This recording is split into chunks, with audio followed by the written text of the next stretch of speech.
Hello, my name is Naomi Richardson, and welcome to today's episode of the Power Chat series titled Game Changers. My guest speaker is Ashley Reed, a first generation college graduate at Central Michigan, where she received her Bachelor's of Art in Sociology and currently oversees the nonprofit Umoja, a community space designed to promote unity and uplift youth's voices. How are you today? I'm good. How are you? Thank you for having me, Naomi. I'm good, of course. So, if you'd like to tell the audience a little bit about yourself and your career, and then we can start with the interview. As you introduced me, I'm Ashley Reed. I currently serve as a social worker. I work with children and families who struggle with mental health. So that's part of what I do as my full time job. I also, as you stated, work with my friends. We oversee a youth debate team, Umoja, where we go into schools and we teach kids debate. And through debate, we teach them the importance of just like unity and community. And we use that as our tool to just dive into the community and provide for families and children. That's great. Let's get started. So, the first question I have is, what made you realize that you wanted to be a vehicle or vessel and a sound voice for your community, and how did you start that journey? Um, I think just growing up in the inner city and just seeing the lack of just like resources and access to different spaces really inspired me. And I knew that I wanted to be in those spaces. So, like, just learning how to make connections and, um, you know, breaking barriers and allowing myself in those spaces and learning more about them. And then just knowing the benefits from it and how it affected me. So I had a lot of different opportunities really early on in my academic career that allowed me to even have that confidence to go into those spaces and command just like my voice to be heard.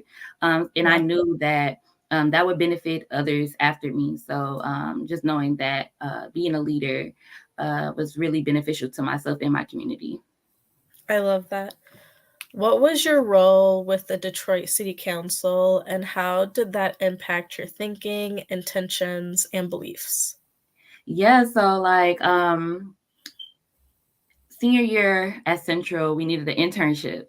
And I was like really late getting mine compared to all my peers. And I was really nervous. And even like the dean of students really doubted me. She's like, girl, you don't have enough time to get no internship. And then I leaned on my community resources. So there's a Matrix Center here in Detroit. And that was where my councilman served the community out of. That was his office. So I stumbled upon just like that opportunity, like I said, leaning on the supports of my community, and they needed an intern and I needed an internship. So I dealt with constituents' concerns, and I got to hear the voices of our community, the needs that we needed. Rather, it was just like, hey, we need this pothole filled, or we would like speed bumps. Those was all kind of the impact that I had on my community. It taught me that whereas a lot of times we are taught that our voices and our vote really don't count because it's like all kind of controlled.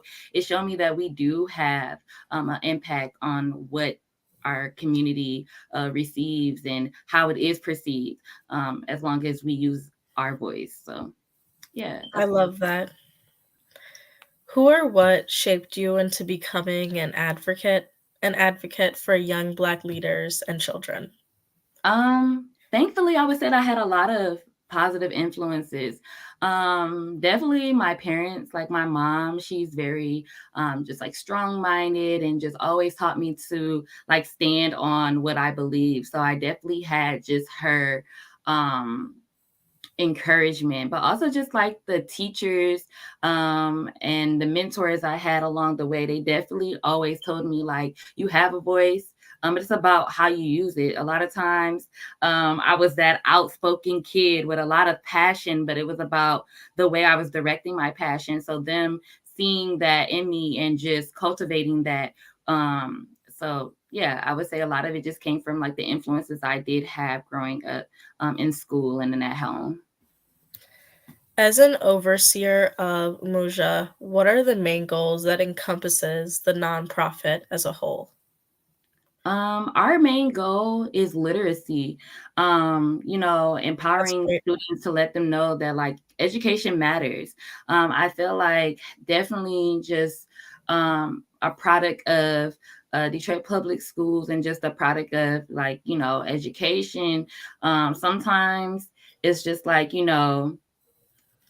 fake it till you make it, or just like, it's just like temporary, like, you just need to make it to, you graduate, high school. But it's just like furthering your education and knowing that, your knowledge is power and can't no one take that away from you. Rather you decide to finish school, or you decide to just literally use your knowledge for your community, it can be a benefit. A lot of times I noticed that at school, like especially like the Black and brown students, we would, get entry level job, and we'll stay with that company for years, or that was our only goal. But we forget about, just taking our knowledge back to our communities and empowering our youth and empowering our neighbors.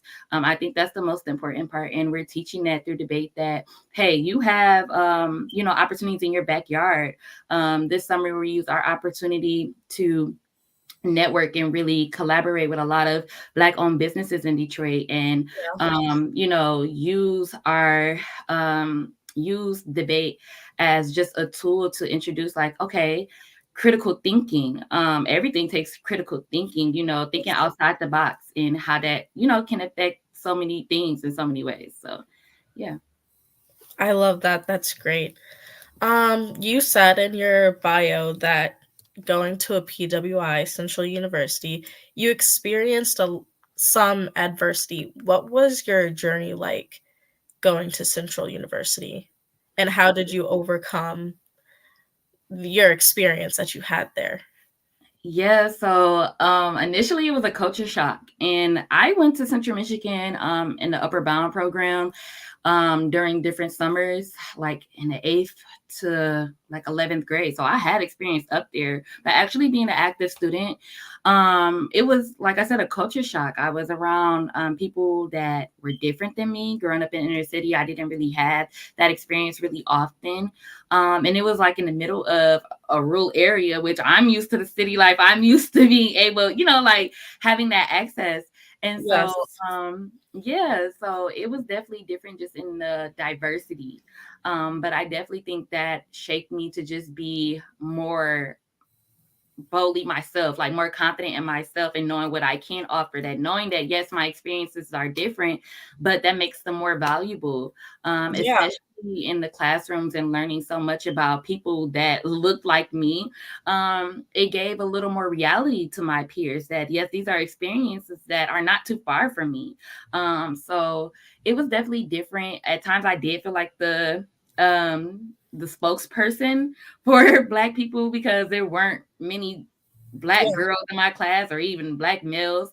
But it definitely made me know that, yeah, it made me more confident in what I was doing. Like, this is why I'm doing what I'm doing, because there needs to be more representation. Kids need to be able to look up to someone. Like, I feel like we have um, the media doesn't really showcase a lot of like Black leaders as they used to. A Yes. lot of it is very surface level, or not very positive, to be honest. Like, there's not a Yes. lot of positive influences in our media at this time. That is And so true. yeah, and I feel like whereas a lot of the things I do for Emoja is behind the scenes, I try to capture that definitely, as far as like presenting Black leaders in our community and what they're doing and their outreach to our community, as far as like with our young people and our youth. So That's amazing. How would you tell other Black youth looking to represent the community as leader how to overcome the adversity that they might face that people like to shy away from when it comes to these conversations? Yeah, I feel like it's like been my go-to quote, like be the change you want to see. So just because you can't see it doesn't mean you can't be it. That's even more Yes. reason to be that, because you know there's a lane for it. You know, we have enough littles, we have enough rappers. Um, we need people who are willing to make change, because I feel like a lot of times we do have access to the internet and we sit and complain about the things that we see instead of like, you know, making active plans to change them. And I'm hoping Yes. that's the shift in the culture. I'm hoping that's the wave that we could create as we grow Umoja, and we bring more leaders on. I'm hoping that we can be that voice to the community and to the youth that, you know, there's things that are happening in this world, in our community, and you have a voice, and there's, you know, um your perspective on it may matter. It could be the voice that they need to hear to spark that change. That's how all the young leaders have made change. So, Yes. not muting their voice and using their voice. So, What does community mean to you in your own unique way? community means unity. Like it literally has unity in it. It means togetherness. It means that, you know, just like that family and, aspect of it, as far as like you can lean on your neighbor. You don't have to handle everything on your own, because I think it's that cliche, very individualistic mindset that we're taught throughout life, and especially in corporate America, that kind of like, you don't need anyone, you can be self-made. But it's like, no, you need a team, you need Yes, people, like we need each other, and that's okay.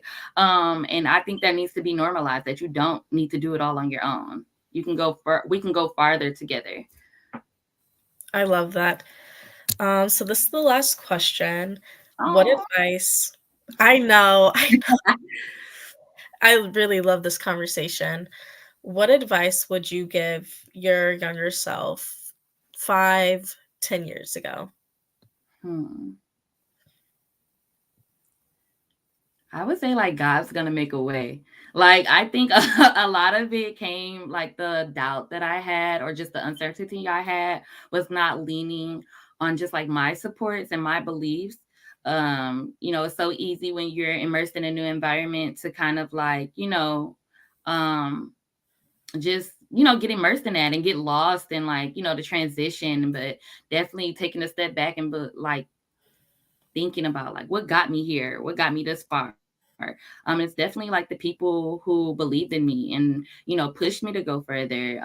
Yeah, Had conversations about furthering my education and, what type of impact I really wanted to have on the world and what type of, legacy I wanted to leave. Those are the conversations we need to have. So yeah, just believing in myself, for sure. I love that.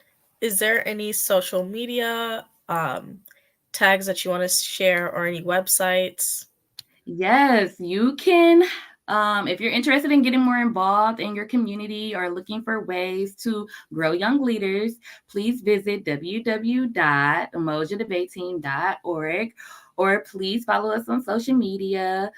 You can follow our village, which, as Naomi stated, is a community space where we like to host events, highlight different businesses, and it's a community garden. So feel free to follow us at emoja.village and also at Emoja Debate Team. So, yes, Thank you so much for this conversation.